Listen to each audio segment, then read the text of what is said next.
Buonasera, sono Arturo, io prevedo il tuo futuro. Se la vostra vita è un giallo, io voglio leggere in da palla che la cateneva qua.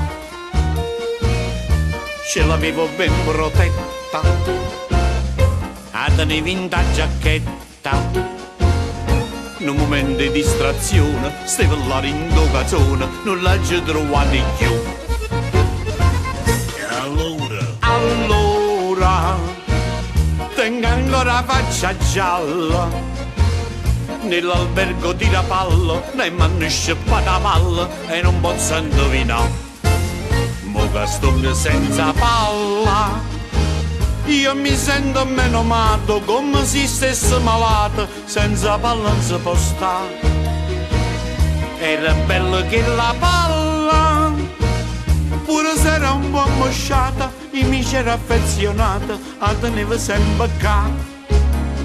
Quindi come faccio previsione, se non tengo più i contatti con l'occultello al di là, senza palla non si può stare. Ho sapito tutto quanto, tenevo una palla tanto. Per un furto che ho subito, io mi sento un po' avvilito, senza palla non si può stare. Ce l'avevo ben protetta, a tenevo in da giacchetta. In un momento di distrazione, stavo là in cazzone, non la ci trovate più.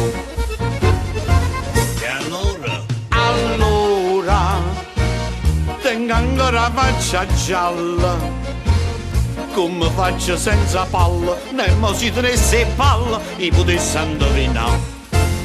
Mo che sto senza palla, non mi sento tanto buono, ma va largo sto cazzone, senza palla non si può stare. Era bella che la palla, pure se era un po' mosciata, io mi c'era affezionato, a tenevo sempre qua. Quindi come faccio previsione, se non tengo più i contatti con l'occultello al di là, Senza palla non si può stare.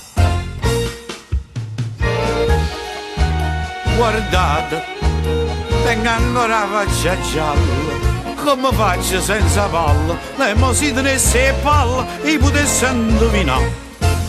Mo che sto senza palla, non mi sento tanto buono, ma va largo sto cazzone, senza palla non si può stare.